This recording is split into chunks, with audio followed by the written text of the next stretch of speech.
할렐루야. 찬양이 우리 이렇게 영상으로 들고 하는데도 참 은혜가 되지 않습니까?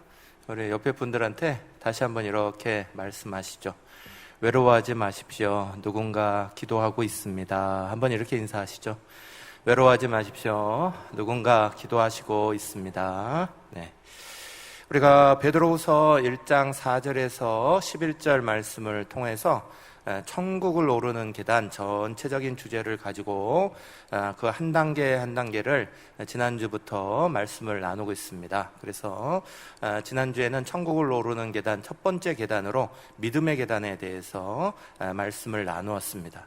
믿음의 계단은 우리가 구원의 확신에 대한 계단부터 시작된다. 그리고 기적 믿음을 가져야 하고 천국 소망의 믿음을 가져야 한다. 거기에서부터 말씀을 나누었습니다.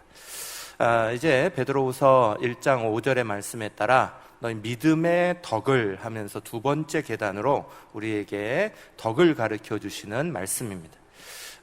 로마서 오늘 14장의 말씀을 같이 읽었습니다. 로마서 14장은 전체가 교회 생활을 하면서 어떻게 덕을 세우는 것이냐 하는 것을 가르쳐주는, 히브리서 11장이 믿음장이라면 로마서 14장은 덕의 장이다, 이렇게 말해도 과언이 아닌 그런 말씀이에요.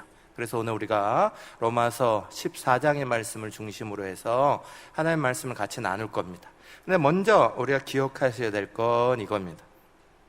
사랑하는 여러분, 두 번째 계단에 덕이 있다. 이건 참 중요한 의미가 있습니다.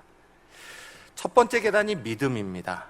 그런데 그 믿음은 우리가 흔히 생각하는 것처럼 우리 자신을 구원하는 것으로 끝내는 자기 중심의 믿음으로 끝나지 않는다는 겁니다. 바로 다음 계단이 덕의 계단이다라는 말씀의 의미는 믿음이 자기 자신을 위하는 것뿐만 아니라 다른 사람에게로 나아가야지 올바른 믿음이다 라는 것을 가르쳐 주시는 거예요. 우리 한국 성도들은 특별히 믿음을 자기 구원에 초점을 많이 맞춰 놓습니다. 그래서 항상 자기 구원 됐으면 됐지 그 다음엔 어떻게 라고 이렇게 퀘스천 마크, 물음표를 던질 때가 많이 있어요. 그런데 성경은 계속해서 우리 가운데 강조해 주십니다. 우리의 믿음이 우리를 구원하게 하신 놀라운 은혜는 이미 예수 그리스도가 십자가에서 다 해결하셨다는 거예요. 우리는 그것을 믿음으로 말미암아 구원을 얻는 거예요. 그 다음부터는 그러면 천국 가는 것만 남은 게 아니라 구원받은 사람의 삶이 펼쳐지는 거예요. 그것을 성경은 고린도후서 5장 10절 말씀 통해서 새로운 피조물이 되었다, 그렇게 얘기하시는 거예요. 이제는 우리에게 새로운 피조물의 삶이 열려있는 거예요. 그래서 그 믿음의 삶을 어떻게 이어가게 되느냐, 그것이 오늘 두 번째 계단인 덕에 관련되는 말씀이에요. 사랑하는 여러분, 오늘 우리가 덕에 대한 말씀을 쭉 나누면서요, 어떻게 내 믿음이 아니라 나 자신을 향한 믿음이 아니라 다른 사람에게 믿음의 덕을 세워가느냐, 또 믿음에 덕이 없는 믿음, 그건 참 불쌍한 믿음이에요. 덕이 없는 믿음은요, 믿음을 열심히 쌓아놓고 옆 사람으로부터 와르르 무너뜨리게 되는 그런 모습을 가지게 되는 거예요. 그런데 덕이 없는 불쌍한 믿음이 아니라 덕이 있는 믿음, 하나님 앞에 칭찬받고 사람에게 존중받는 덕이 있는 믿음을 만들어가는 것이 무엇이냐, 오늘 말씀 가운데 같이 생각하시고 우리 사랑하는 교회, 우리 사랑하는 성도들이 덕이 있는 믿음 되시기를 간절히 축복합니다. 오늘 우리는 고린도후서 6장 1절 말씀을 제가 먼저 읽겠습니다. 우리가 하나님과 함께 일하는 자로서 너희를 권하노니 하나님의 은혜를 헛되이 받지 말라. 아멘. 사랑하는 여러분, 하나님의 은혜가 우리 가운데 임하신 건 기적 중에 기적이죠. 놀라운 은혜입니다. 이 은혜의 감격을 잃어버리고 무미건조하게 살아가는 그리스도인들은 참 불쌍한 거예요. 하나님의 은혜 때문에 날마다 눈물 쏟을 수 있고 날마다 기뻐할 수 있고 날마다 평안 가운데 있는 성도들이 참 행복한 성도들이고요, 그것이 바른 믿음입니다. 그 하나님의 은혜가 우리 속에서 헛되이 되지 않도록 하려면 하나님의 은혜가 우리 가운데 어떻게 실천되어야 되는지 로마서 14장 오늘 본문의 17절 말씀, 18절 말씀은 우리 가운데 이렇게 선포합니다. 같이 읽겠습니다. 하나님의 나라는 먹는 것과 마시는 것이 아니요 오직 성령 안에 있는 의와 평강과 희락이라. 이로써 그리스도를 섬기는 자는 하나님을 기쁘시게 하며 사람에게도 칭찬을 받느니라. 아멘. 사랑하는 여러분, 우리가 덕을 세운다 이렇게 말을 할 때요, 덕을 세운다는 걸 세상에서도 많이 사용합니다. 세상에 사용하는 덕을 세운다는 말과 교회에서 성경에서 말씀하시는 덕을 세운다는 말의 의미는 같지만 좀 다릅니다. 덕을 세우기 위한 덕을 세우는 것 그 자체는 성경적으로 큰 의미가 없습니다. 물론 그것이 의미가 있지만 가장 중요한 안고 빠진 찐빵이 되는 것과 마찬가지입니다. 성경은 우리가 덕을 세워야 되는 가장 중요한 이유의 본질을 하나님 나라라고 증거하고 계시는 거예요. 오늘 로마서 14장 말씀은요, 앞에서부터 계속 믿음으로 살아가는 사람들이 이렇게 하면 덕을 세우고 이렇게 하면 덕을 못 세우고 하는 이야기가 계속 나옵니다.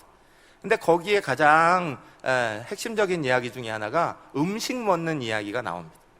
왜냐하면 이스라엘에게는 먹어도 되는 음식, 안 되는 음식, 이것이 구별되어 있어서 그것이 전통과 또 여러 가지 율법과 뭐를 통하여서 그들의 삶을 꽉 붙잡고 있었기 때문에 이것들을 통하여서 다른 사람들을 막 이렇게 저렇게 정죄하기도 하고 거기에 매여 있기도 하고 싸움이 벌어지기도 하고 이런 일들이 많았습니다. 그래서 오늘 말씀에 로마서 14장 17절 말씀은 아주 정확하게 초점을 맞추는 거예요. 먹는 것, 마시는 것, 그게 중요하긴 하지만 그게 본질은 아니라는 거예요. 믿음의 본질은 왜 먹고 마시는 것을 중요시게 했냐? 레위기에서는 그걸 거룩함 때문에 그랬어요. 거룩함은 무엇을 나타내는 거냐? 하나님 나라라는 거예요. 하나님 나라 때문에 우리는 절제하는 삶도 있고 먹어도 되는 것, 안 먹어야 되는 것, 이런 구별하는 것도 있고 이런 게 다 일어났다는 거야. 핵심은 뭐예요? 하나님 나라라는 거야. 그 하나님의 나라는 먹는 것과 마시는 것 속에서 일어나는 게 아니라 오직 성령 안에서 의와 평강과 희락이라 그랬어요. 성령께서 우리에게 주시는 어떻게 하면 하나님의 뜻을 바르게 우리 가운데 가질 거냐, 그게 의죠. 어떻게 하면 하나님께서 우리에게 주시는 샬롬, 평화, 진정으로 함께 안정되게 평화롭게 살아가는 방법들을 만들어가느냐, 그게 평강이죠. 하나님께서 우리에게 주시는 놀라운 은혜 가운데 기뻐하는 것, 행복해하는 것, 이게 희락이죠. 이 속에 하나님의 나라가 임하고 그게 전파되고 그것을 보는 사람마다 와, 이게 하나님 나라지 하는 것을 보여주게 되는 거야. 그래서 우리가 덕을 세우면 하나님 나라가 사람들에게 보여지는 거고요, 덕을 세우지 못하면 사람들에게 하나님 나라에 대한 장벽을 만들어 버리는 거야. 보지 못하도록 만들어 버리는 거야. 사랑하는 여러분, 그래서 우리는 믿음 안에서 이 장벽을 없애고 하나님 나라가 보이도록 믿음의 덕을 세우는 게 중요하다. 그 본질이 하나님 나라다. 사랑하는 여러분, 그리스도인들이 덕을 세워나가는 가장 중요한 이유는 바로 하나님 나라 때문입니다. 하나님 나라 때문에 우리는 덕을 세워나가는 삶을 사는 거야. 여러 사람들이 복음을 접하고 주님 앞에 돌아오고 이런 은혜의 역사들이 만들어지기 위해서, 하나님 나라가 확장되어지고 선포되어지기 위해서 우리는 덕을 세우는 일에 힘써야 한다. 그런데 그 덕을 세우는 일을 어떻게 누가 하느냐? 로마서 15장 1절 우리 가운데 이렇게 말합니다. 믿음이 강한 우리는 마땅히 믿음이 약한 자의 약점을 담당하고 자기를 기쁘게 하지 아니할 것이라. 아멘. 말씀이 탁 찍어서 말씀하시는 건 뭐냐? 믿음을 가지고 있다. 내가 믿음으로 살아간다, 오랜 믿음의 경륜이 있다, 믿음이 강한 사람 말하는 거예요. 모든 것을 다 할 수 있는 그 사람들, 믿음 안에서 모든 것을 하고 있는 사람들. 그런데 그 사람들은 자기를 위한 자리로 쓰지 말라는 거예요. 그 믿음을 다른 사람을 위해 써라. 그래서 성경 이 말을 한마디로 딱 줄이면 이거예요. 믿음은 자기 게 아니라 남의 거다, 이 말이에요. 믿음을 자기 것으로만 사용하는 사람은 아직도 믿음이 약한 사람이다라는 거예요. 믿음이 좋아지면 좋아질수록 믿음은 자기를 위해 쓰는 게 아니라 다른 사람 위해 쓰는 거다. 15장 2절 이렇게 연이어서 말합니다. 우리 각 사람이 이웃을 기쁘게 하되 선을 이루고 덕을 세우도록 할지니라. 아멘. 사랑하는 여러분, 지미 카터라는 분이 미국의 대통령이셨죠. 지미 카터라는 분은 미국 대통령으로 계실 땐 욕을 참 많이 먹었습니다. 그런데 이분이 전직 대통령이 된 다음에 가장 많은 칭찬을 받은 분 중에 하나입니다. 그 칭찬을 받은 모습 중에 아주 중요한 모습 중에 하나가 헤비타트라는 운동에 참여하신 거예요. 헤비타트라는 운동은 사랑의 집짓기라 그래서 집이 없는 분들 향해 집을 지어주는 운동인데, 그것에 지미 카터라는 분이 참여해서 망치 들고 목수와 같이 집을 이렇게 지어주는 일에 참여했어요.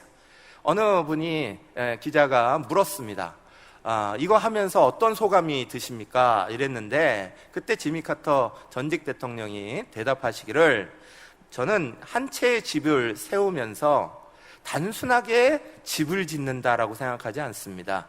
이 집을 통하여서 한 사람의 인생이 세워지는 거다, 그렇게 느껴집니다. 이렇게 말을 했어요. 그런데 이 말이 참 성경적으로 맞는 말이에요. 오늘 우리가 가장 중요하게 여기는 말이 뭐예요? 덕을 세운다라는 말이에요. 이게 로마서 14장 19절 하반절에도 나오죠. 서로 덕을 세우는 일을 힘쓰라라고 말씀이 나오고요. 또 우리가 방금 읽은 대로 로마서 15장 1절 2절에도 계속 덕을 세운다, 덕을 세운다는 말이 계속 나옵니다. 여기뿐만 아니라 다른 곳에도 많이 나옵니다. 덕을 세운다라는 말을 헬라어로 풀면 헬라어 원어는 이런 말을 합니다. 오이코도메라는 단어를 써요. 오이코도메라는 말이 무슨 말이냐? 오이코라는 말은 집이라는 말입니다. 도메라는 말은 세운다라는 의미예요. 다시 말해서 집을 세워간다는 거예요. 이 얼마나 그 지미 카터가 했던 말과 참 비슷합니까? 집을 세운다. 그런데 그게 한 사람의 인생을 세워준다. 사랑하는 여러분, 덕을 세우는 일이라는 건 그저 겉모양을 만드는 게 아니라는 거예요. 그 속에서 한 사람이 잘, 형제가, 자매가 믿음의 사람으로 잘 세워져 나가는 그 자리를 만들어주는 것을 돕는 것, 그게 바로 덕을 세우는 일이에요.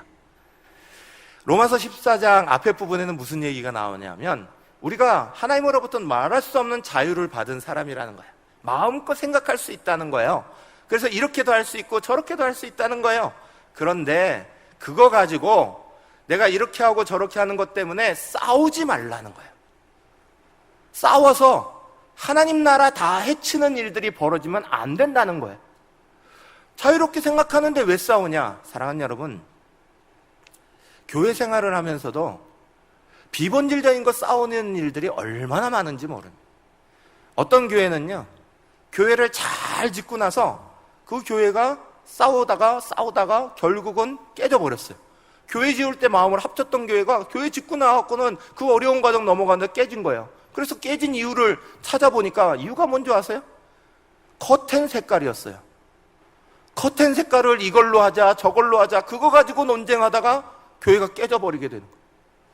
어려울 때 힘 다 합쳤는데 말도 안 되는 거 가지고 싸우다가 깨져버리는, 서로 간에 좀 양보하면 될 거, 덕 세우면 될 거, 그거 못해 무너지는 거예요.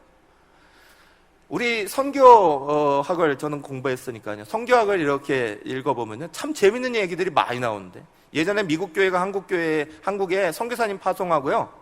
한번 어떤 교회가 대판이라고 싸운 거예요. 어떤 선교사님이 미국에 가셔가지고 한국에는 참 독특한 문화가 있는데 하면서 개고기 먹는 보신탕 이야기를 하셨어요. 그리고 본인도 그걸 먹었다는 거예요. 그걸 간증했어요. 그 선교사님의 간증이 있은 다음에 미국 교회가 발칵 뒤집힌 거예요. 이런 분을 우리가 선교사로 모셔야 되는 거, 계속 후원해야 되느냐 말아야 되느냐. 왜냐하면 미국에서는 보신탕 먹는다는 게 엄청난 문제였으니까. 우리나라는 이제 그게 문제가 되느냐 어쩌니 이렇게 하지만, 그때는 거기는 그게 아주 심각했으니까요.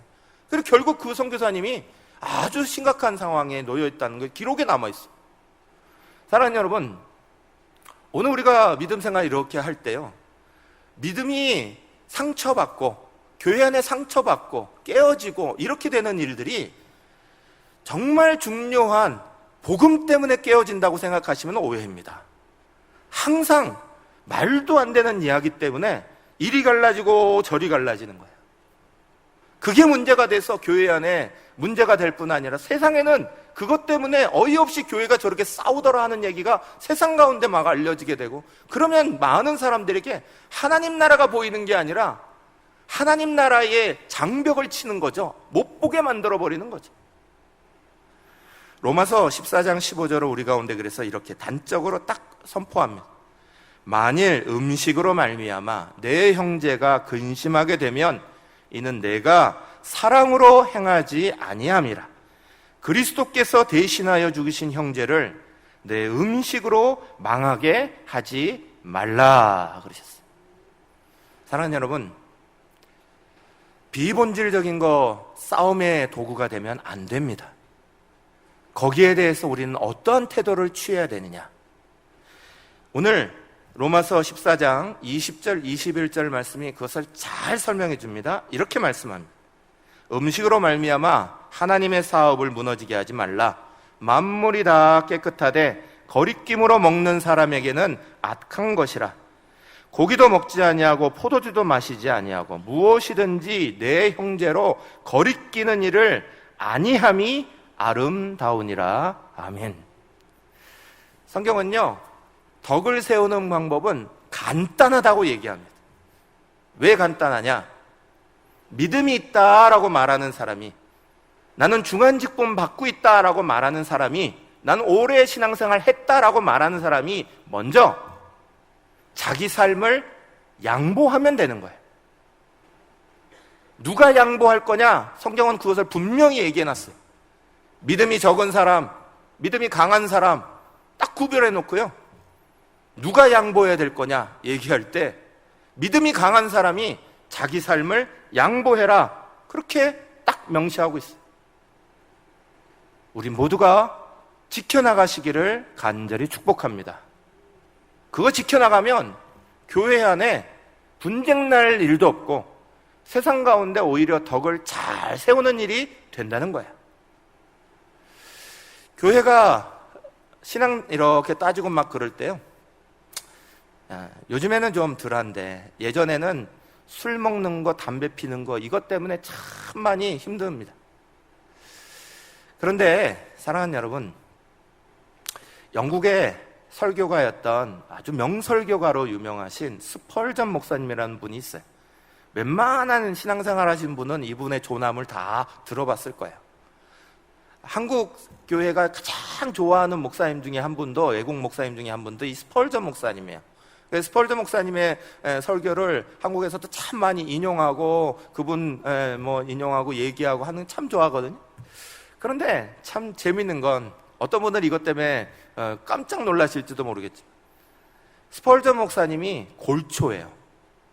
엄청나게 담배를 많이 피셨다고 돼 있어요. 그래서 그 스펄전 목사님 바로 그 교회 바로 앞에 담배 가게는요, 어느 날 이렇게 광고했답니다. 스펄전 목사님이 좋아하는 담배를 파는 가게, 이렇게 써붙여놨다는 거예요. 얼마나 웃겨요. 그러니까 그 얘기가 교회 귀에 들려서 목사님에게 들어왔어요. 그랬더니 목사님 허허 웃으시면서 이제는 담배를 끊을 때가 됐군요, 그러시면서 담배를 끊으시더라는 거예요. 그래서 어떤 성도가 궁금해졌어요. 목사님, 평소에 얘기하실 때 담배는 비볼진절일 거라 그런 거하고 신앙하고 상관없다고 말씀하지 않으셨습니까? 그래서 목사님도 이때까지 피우셨는데 왜 갑자기 끊으십니까? 이렇게 얘기를 했어요. 그랬더니 스펄전 목사님이 이렇게 대답을 하시는 거예요. 그렇죠, 저는 분명히 그걸 저의 믿음에 아무런 영향을 주지 않는다고 생각합니다. 그런데 누군가가 그걸 광고까지 하면서 가게가 그걸 하는 걸 통해서 믿지 않는 많은 분들이 지나가면서 그걸 볼 텐데, 그 사람들이 저의 영향 때문에 그 담배를 피우게 되고 건강이 나빠지게 되고 다른 곳에 이렇게 혼란이 온다면 저는 끊는 게 맞습니다. 그러면서 그때부터 실제로 끊어버리셨다는 거예요. 사랑하는 여러분, 우리가 믿음이 약할 때는 이런 것도 할 수 있고 저런 것도 아직 끊지 못하고 세상적인 거 할 것들이 많이 그대로 습관적으로 남은 것들이 있을 수 있습니다. 그거 가지고 있다고 해서 하나님께서 거기에 대해서 옹졸하게 말씀하실 분도 아니고 거기에 대해서 막 정죄하실 분도 아니십니다. 그것이 우리의 심판의 도구도 아닙니다. 그런데 중요한 건 이거죠. 우리가 그것이 믿음의 강한 직분이 되어서 목사가 되고 장로가 되고 권사가 되고 그 직분에 맞게 하나하나 우리의 신앙의 모습이 자라나서 여러 사람들에게 비춰줘야 하는 것인데, 그런데 그때도 여전히 옛날 습관 버리지 못하고 자기 하고 싶은 대로 자기 마음대로 다 하고 살아가고 있다. 그건 오늘 말씀에 하고 있는 대로 믿음을 오해하고 있고 자기 마음대로 생각하고 있다는 거야.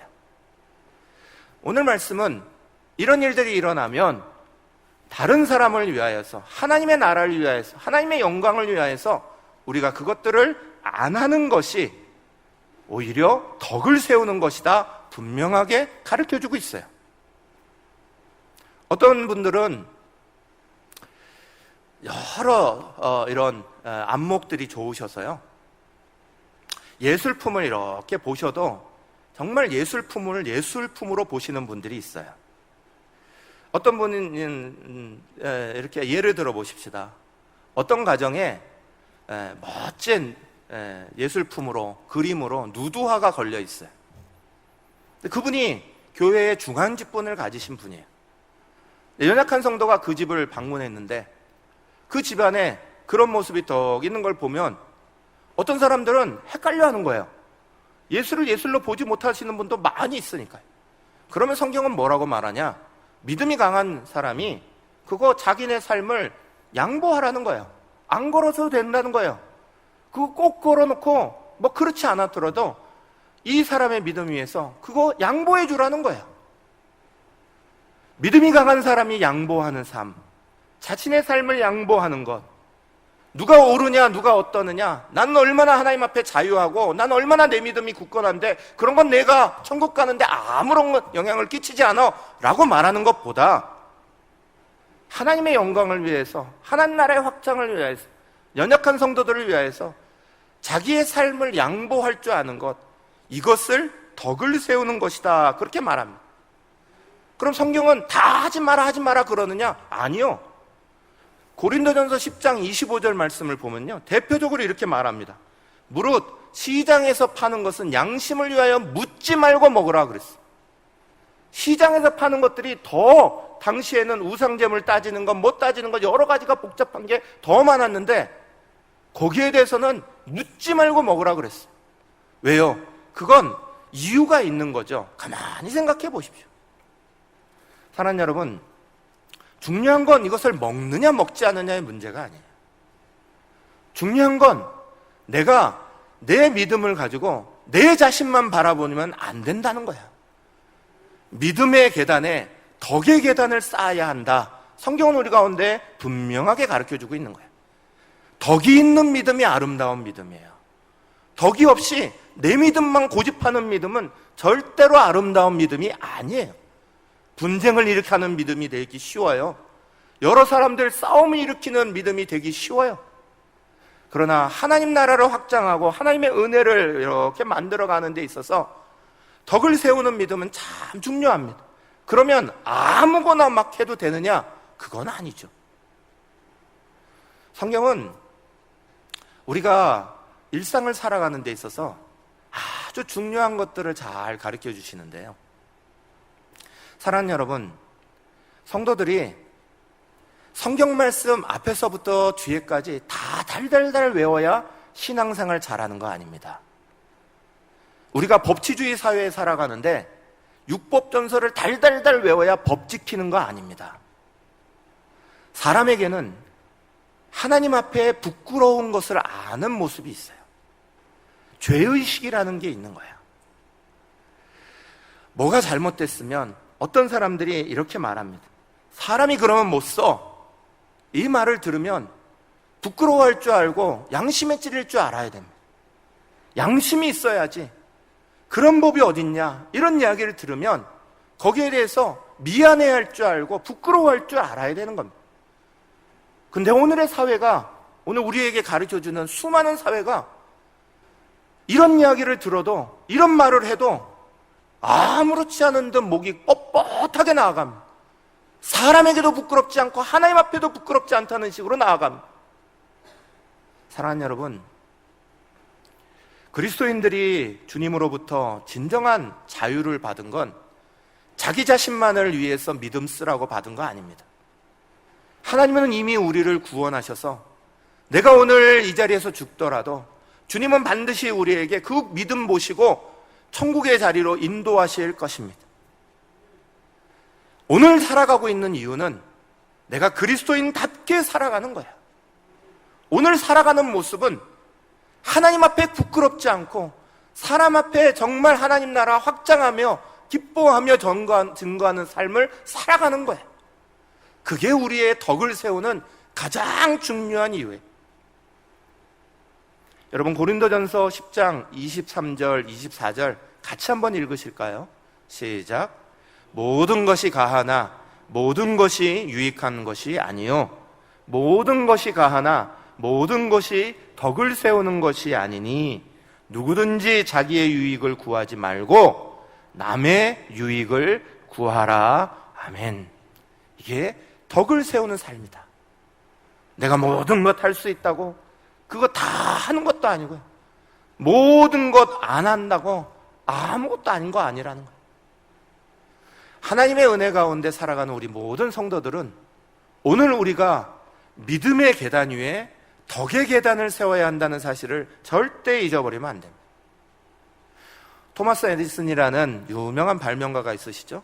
그가 나중에 은퇴하신 다음에 늙어서 자기 화단을 가꾸었답니다. 장미꽃을 많이 키웠는데요, 뿌듯한 마음으로 장미를 키우다가 어느 날 아침에 툭 나가 보니까 자기 장미밭이 쑥대밭이 되어 있는 거예요. 곳곳에 이 장미를 잘라간 흔적들이 막 있고요, 그것을 자르면서 막 들어왔는지 그 밭조차도 막 엉망이 되어 있는 거예요.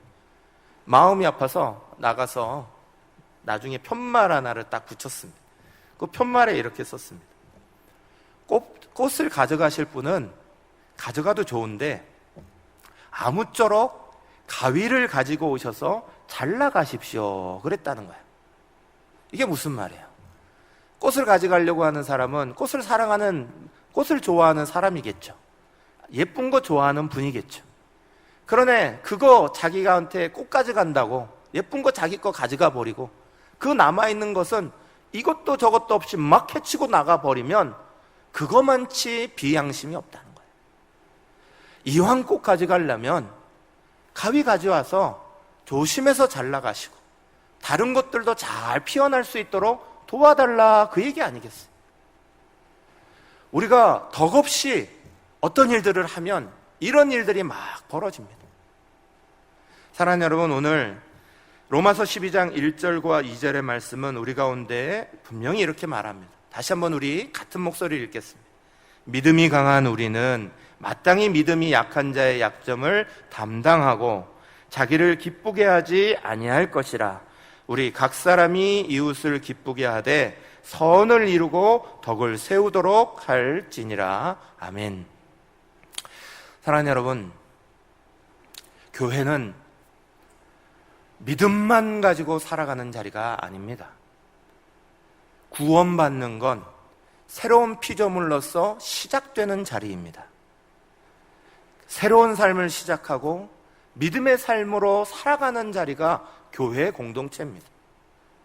교회를 통하여서 서로를 세워주고 서로를 돕고 또 더 나아가서 지역사회와 세계 열방 가운데 주의 복음 전하면서 그들을 돕고 세우고, 그래서 하나님 나라를 보여주는 자리가 교회요 성도들의 삶입니다. 우리의 삶을 통해 하나님 나라가 보여져야 합니다. 그건 덕을 세우는 삶이 이어질 때 보여지는 거지, 덕 없는 삶이 만들어져 버리면 그러면 하나님의 나라를 가리는 장벽 만든다는 생각 하셔야 합니다. 우리의 목표는 덕을 위한 덕이 아닙니다. 덕을 세우는 가장 중요한 목표는 하나님 나라를 보여주기 위해 그런 겁니다. 하나님 나라를 확장하기 위해 그런 겁니다. 사랑하는 여러분, 앞에서 헤비타트라는 사랑의 집 짓기 운동을 지미 카터가 참여했던 이야기를 말씀드렸어요. 이 헤비타트 사랑의 집 짓기 운동은 밀러드 풀러라는 유명한 변호사에 의해서 시작됐습니다. 이분은 28살에 얼마나 사업을 잘했는지 백만장자가 됐습니다. 엄청난 거부가 됐습니다. 그래서 자기를 위해서 막 방탕한 생활을 막 했습니다. 어느 날 갑자기 그 성공한 사업가여 변호사였던 밀러드 풀러에게 아내가 이혼합시다 그러고 나왔어요. 깜짝 놀랐어요. 왜요? 뭐 때문에? 물을 때의 아내가 당신처럼 돈만 가지고 살아가는 사람과는 살 수 없어요 라고 말하며 이혼을 요구했어요. 거기에 충격을 받았어요. 그리고 자기의 삶을 돌아보기 시작했어요. 그러고 나서 자기의 삶이 잘못됐다는 걸 알았어요. 훌륭한 믿음의 공동체였던 코이노니아 농장이라는 클레런스 조던이라는 분이 이끌던 그 코이노니아 농장에 가서 그들의 모습을 보고 더 충격을 받았어요. 인종차별 없이 정말 아름다운 공동체를 만들어가면서 행복해하는 그들의 모습이 그 마음속에 엄청난 도전을 줬어요. 이 삶이 아니구나, 내가 돈만 갖고 사는 삶이 아니구나 하는 걸 깨닫고 돌아와서 아내에게 회개하고요, 내가 이런 삶을 잘못 살았어요 라고 말하고요, 그리고 나서 자기의 재산을 다 처분했어요. 사는 집 하나 딸랑 놔두거든요. 자가용 비행기도 처분하고 자동차도 처분하고 요트도 처분하고 다 처분해서 그 돈을 기금으로 만들어서 사랑의 집 짓기 운동에 뛰어든 거예요. 사랑의 집 짓기 운동을 통해서 이분은 자기 것을 다 나눠줘 버렸으니까 말 그대로 빈털터리 된 거죠. 백만장자였다가 빈털터리가 됐어요. 그런데 미국 사람들은 이 사람을 너무너무 존경했어요. 미국 사람들이 가장 존경하면 주는 메달이 자유의 메달인데 그 메달도 수여했고요, 마틴 루터 킹 인도주의상도 이에게 주셨어요. 더 중요한 건 이와 가까이 살았던 사람이 이의 삶을 이렇게 평가해요. 그는 욕심을 버려 하나님을 만났고, 물질을 포기하고 가치를 발견하고, 특권을 포기하고 행복을 얻었으며, 자신을 버려 이웃을 찾았고, 쾌락을 잃어버리고 영향력을 남길 수 있었다. 저는 이 말에 너무 크게 도전받습니다. 사랑하는 여러분, 믿음은 자기 것이 아닙니다. 믿음은 우리의 하나님 나라를 위한 새로운 삶의 시작점에 서 있는 겁니다. 믿음의 계단 위에 덕의 계단을 세워가야 합니다. 덕은 하나님을 바라보고 이웃을 바라볼 때 세워나갈 수 있는 겁니다. 자기의 삶을 양보할 때 만들어갈 수 있는 겁니다. 그것이 하나님 보시기에 기뻐하는 삶이고, 그렇게 하는 한 사람 한 사람을 하나님은 반드시 축복하실 줄 믿으시길 간절히 바라고요. 천국에 오르는 계단, 믿음의 계단 위에 덕의 계단을 만들어가는 아름다운 성도들, 아름다운 교회 될 수 있기를 간절히 축복합니다.